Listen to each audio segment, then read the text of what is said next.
What if each of us chose our own life, our parents', country, era, and even the trials we so often wish to escape from? At first glance, it sounds unbelievable.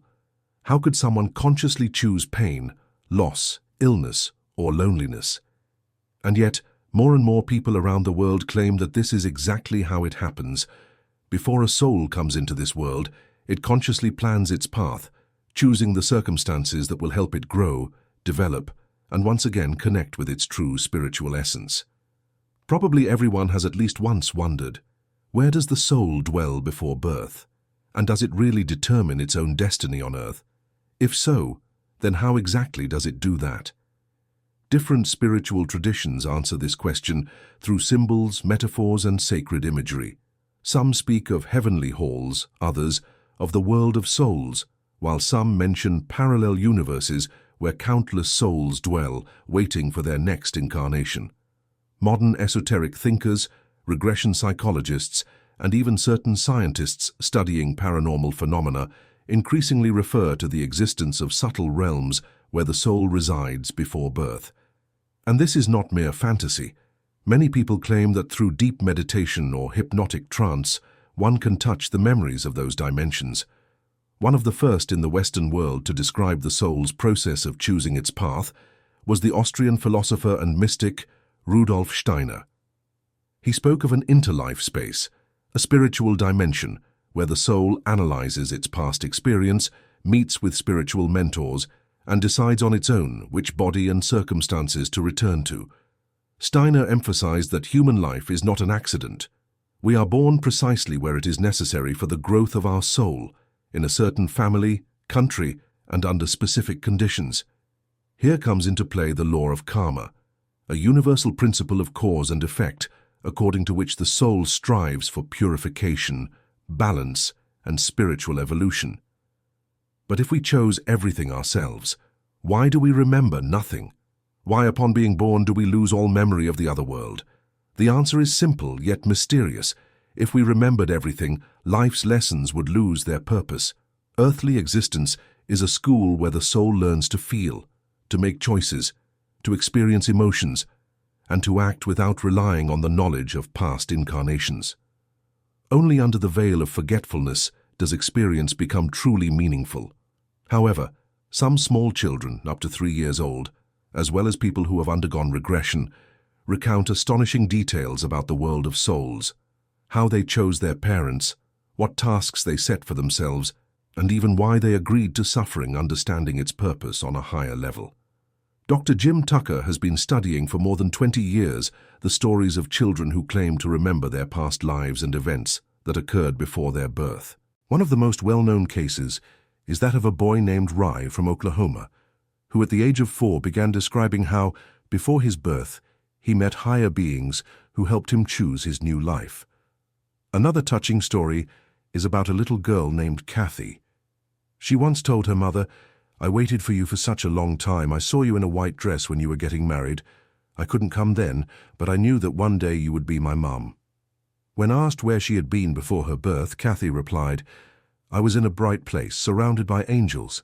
I stayed with them until my time came." There are many such testimonies. Children under 3 years old often speak about their pre-life memories, though adults rarely take such words seriously. Yet perhaps these stories are windows into the realm we are destined to remember. For example, the researcher Carol Bowman, in her book Children's Past Lives, recounts the case told by the mother of a 2-year-old boy. She recalled it this way. Once when they were driving in a car, the boy suddenly said, "Mom, do you remember how you cried at night in the kitchen? I was there with you, only you couldn't see me. I wasn't born yet." These words shocked the woman. The child described an event that had happened 2 years before his birth, on the night when she had really cried after a miscarriage. The mother had never told her son about that moment, so it is hard to explain how he could know, unless he had truly witnessed it from another world.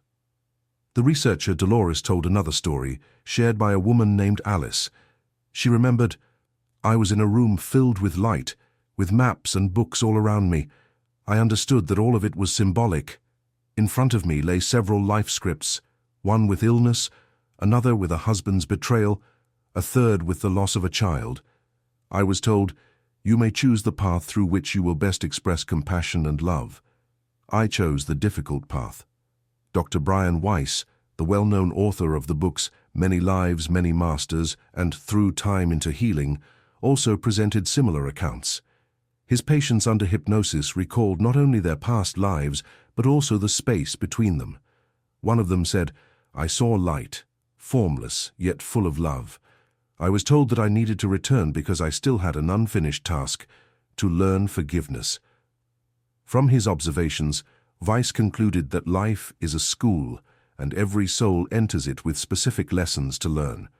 On our journey, we meet soul companions, those with whom we were already connected in previous incarnations. Sometimes they appear as parents or friends, and sometimes as offenders or adversaries. But all of them are part of a greater plan, whose purpose is our spiritual growth.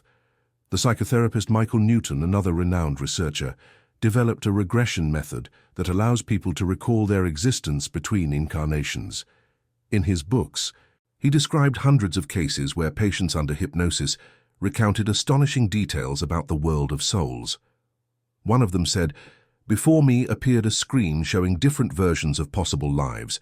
One showed poverty, another, fame and downfall, a third, love and loss. I chose the one in which my soul had to learn forgiveness." One participant in such sessions, a woman named Linda, shared her vision. "I was standing before a mirrored portal.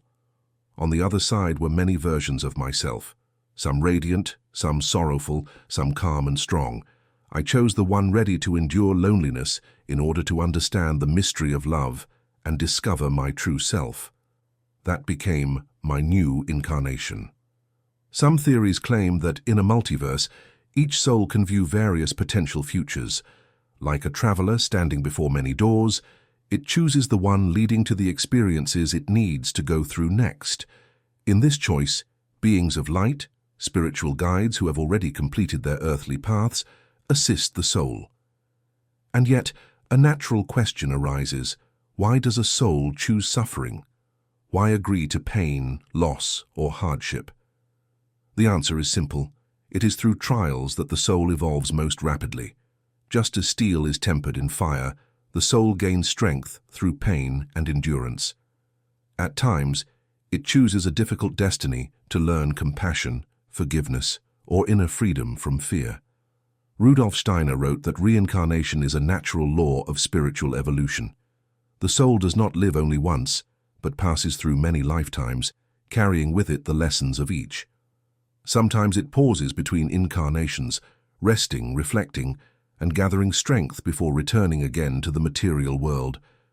This journey can be compared to a game where each new level is more challenging than the last.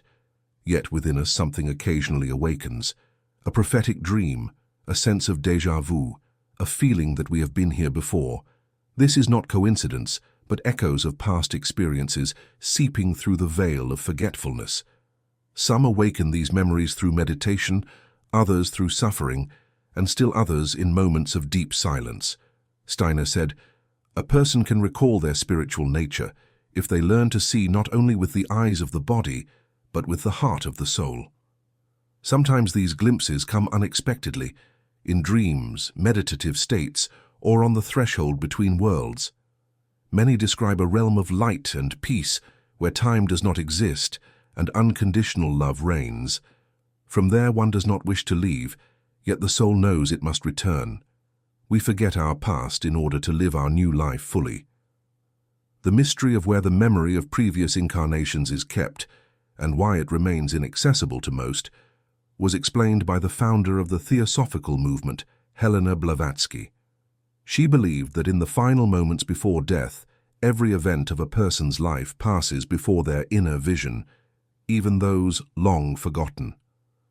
In her writings she stated, "The dying brain faithfully reproduces every impression ever preserved by memory, and when this process comes to an end, for a brief instant, the person is shown the memories of their past incarnations." According to Blavatsky, there are two types of memory within a human being. The first is earthly, the one we are familiar with, connected to the brain and recording everything that occurs in the current lifetime. The second is the memory of the soul, a subtler level of consciousness where knowledge beyond the physical world is stored. It is there that the traces of all previous incarnations remain. These two types of memory correspond to different levels of human consciousness, the lower and the higher.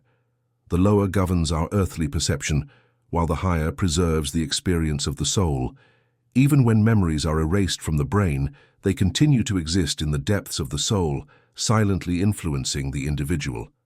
We may not realize it, but the memory of the soul holds everything that has ever happened to us.